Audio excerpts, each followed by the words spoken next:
நான் கம்யூனிஸ்ட் காலத்தில் ஒருத்தர் வந்து பேட்டி எடுத்தேன். அவர் பேரை சொல்ல விரும்பல, சரியாது. அவர்கிட்ட நான் கேட்டேன், நான் ஏங்க நீங்கள் 1948 வந்து என்ன பண்ணீங்கன்னு உங்களுக்கு ஞாபகம் இருக்குதா உங்கள் கட்சி?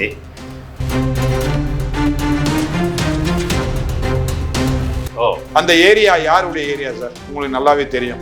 யாருடைய ஏரியா? ஓடிஏவா? ஆஃபீஸர்ஸ் ட்ரைனிங் அகாடமி தான். இல்லை, ஆஃபீஸ் டிஃபென்ஸ். இது 1-2 தான் மெட்ரிகுலேஷன், எல்லாமே சிபிஎஸ்சி ஸ்கூல் தான். அப்ப எல்லா பிள்ளைங்களும் அங்க போய் படிக்கிறாங்கல்ல. அப்ப ஹிந்தி படிச்சு தானே ஆகணும். அப்ப ஏன் இவங்க ஹிந்தி எதிர்க்கிறாங்க அப்படின்னு சொல்லும் போது இந்த மக்கள் ஏன் அதுக்கு இசைந்து போறாங்க?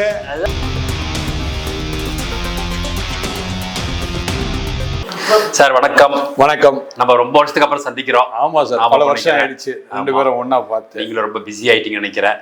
ஆமாங்க sir, okay sir. I think இப்போ நம்ம சந்திக்கிறது வந்து சரியான நேரம் நினைக்கிறேன். எலெக்ஷன் வருது. ஆமா, தேர்தல் வருது. திமுகவை எந்த அளவுக்கு நம்ம வந்து கவனிக்கிறோமோ கவனிச்சு ஆகணும். ஏன்னா மக்களை ஏமாத்துறது போதும், மக்களை ஏமாந்தது போதும் அப்படின்னு நம்ம ஆரம்ப காலத்துல இருந்து புரிஞ்சுட்டு தான் இது. ஆமா. இப்போ நீங்க எப்படி சார் பாக்குறீங்க? இப்போ திருப்பி திருப்பி அவங்க சொல்றதை வந்து சிறுபான்மையோட ஓட்டை பிடிக்கணும் அப்படிங்கிறதுக்காக அட்டாக் பண்ணிட்டு இருக்காங்க. நீங்களும் அதில் இருக்கிறதுனால நீங்க தான் கொஞ்சம் வந்து எக்ஸ்பிளைன் பண்ணணும். இப்போ நீங்க வந்து ஆலந்தூர் பகுதியில் பக்கத்தில் தான் இருக்கிறீங்க. ஆமா, நான் ஆலந்தூர் பகுதி, நீங்க வந்து ஆலந்தூர் பக்கத்தில், சரிங்களா?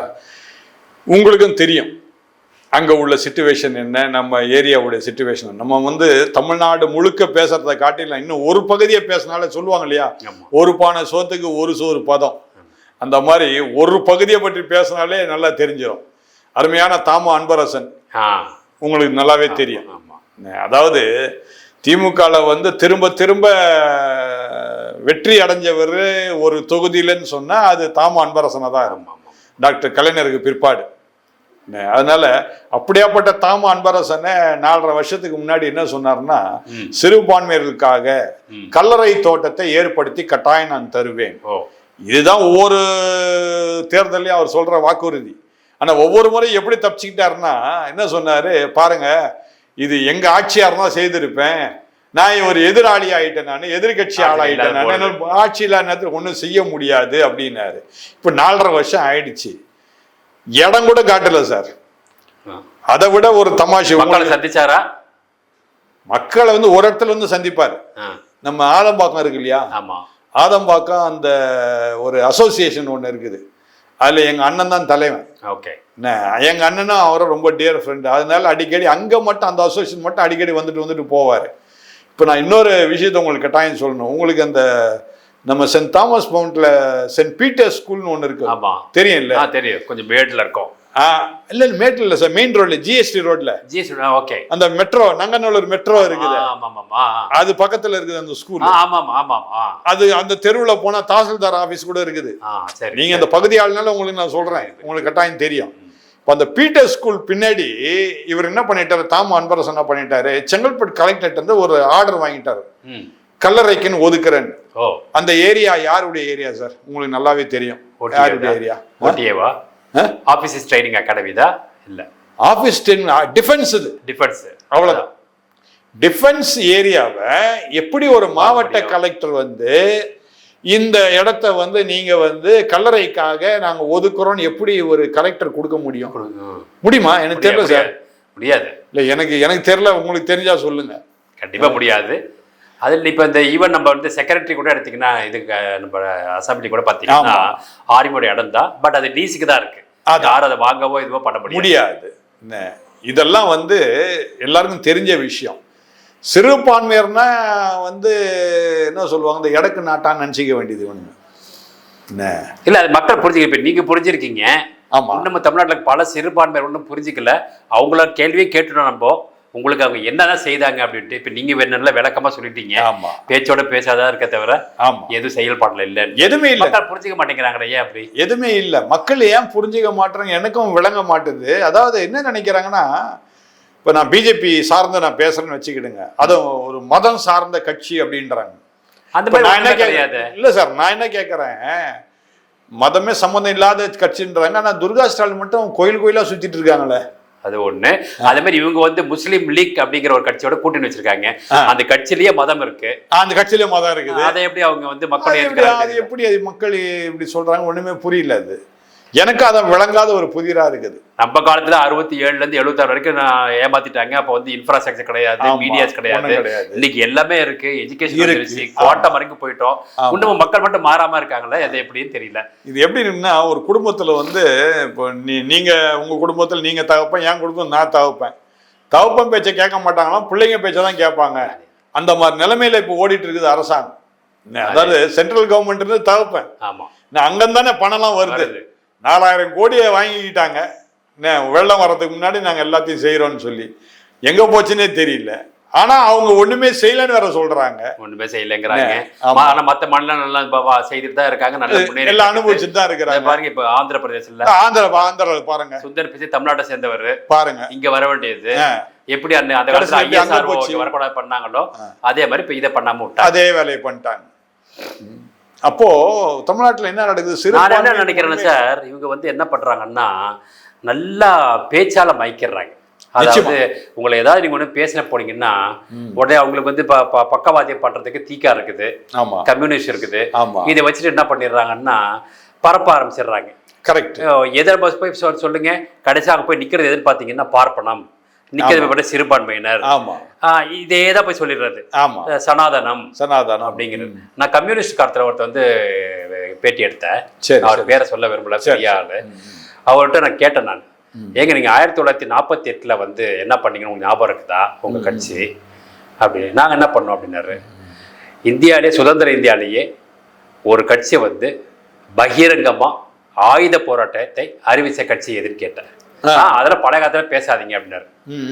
நான் என்ன சொல்றேன், இப்ப நீ கோட்சேவை பத்தி பேசுற, அதானே கோத்ரா பத்தி பேசுற, அதானே சனாதனம் 1000 ஆண்டுகள் பழசு, அதை பத்தி பேசுற, அதை விட்டுட்டு நான் இப்ப 1948 தான் கேட்கிறேன், நீ வந்து பழசுங்கிற, எது எப்படி ஏற்றுக்க முடியும் அப்படின்னா, இல்ல நீங்க வந்து பிஜேபி, நீங்க வந்து பார்ப்பனர் இதுக்கு அப்படிங்கிறீங்க.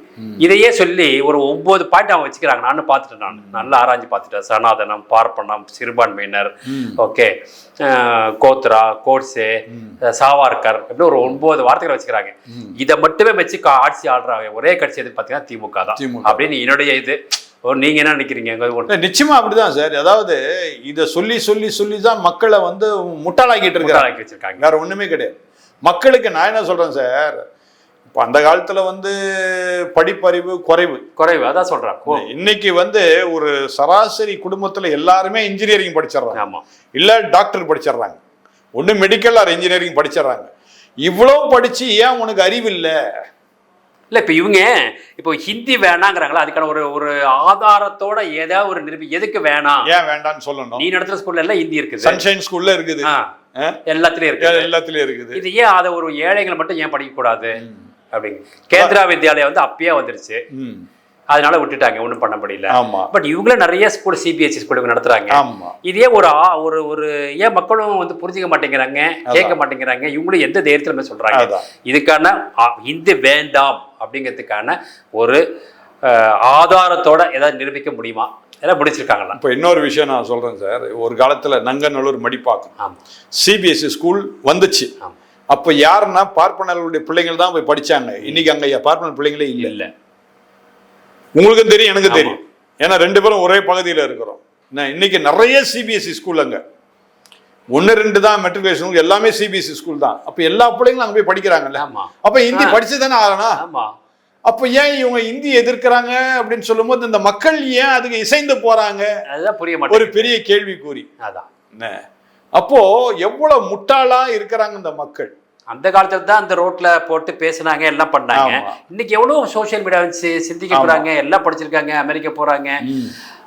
ஏன் புரியல? அதே மாதிரி பார்ப்பனர் வந்து பிராமின்ஸை வந்து எதிர்க்கிறதுக்கான காரணம் என்ன?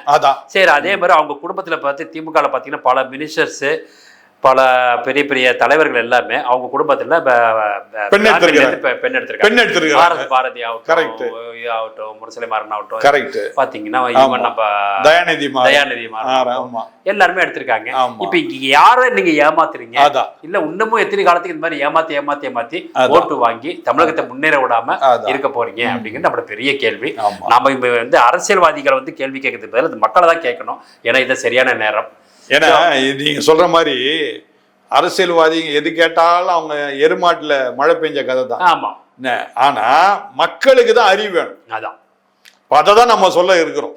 இப்போ நீங்கள் நானும் சந்திச்சு ஏறக்குறைய பல வருஷங்கள் ஆயிடுச்சு.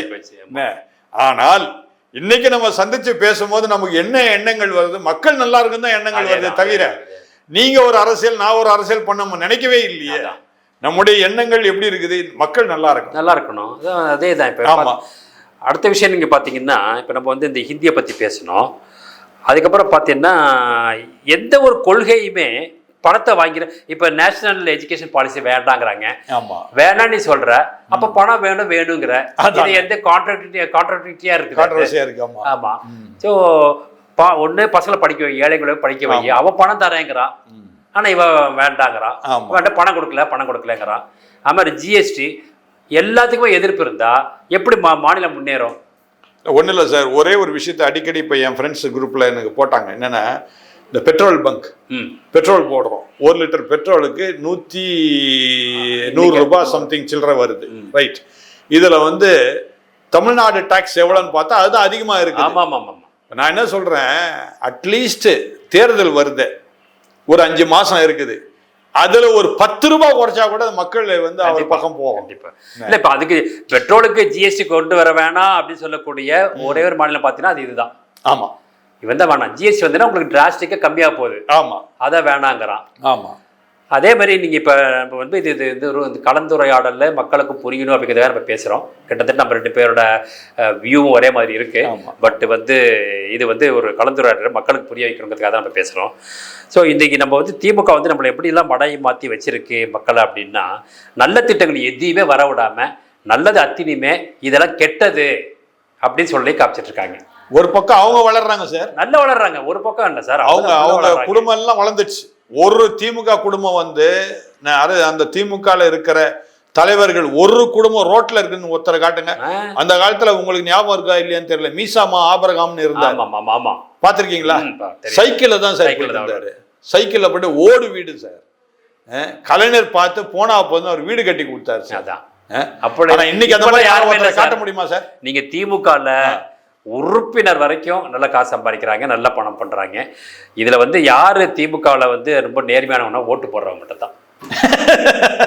அவங்கதான் நல்லவங்களா படிச்சவங்களா இருக்காங்க, ஆனா புரியாதவங்களா இருக்காங்க. அதுதான் இங்க வந்து இப்போ எனக்கு இன்னொரு வருத்தம் சார் என்னன்னா, படித்தவர்கள் வந்து இப்ப என்ன பண்ண மாட்டாங்க, அங்க போய் கியூல நின்று ஓட்டு போடுறது கஷ்டப்படுறாங்க. அதனாலதான் இவங்களுக்கு அது வசதியா போகுது.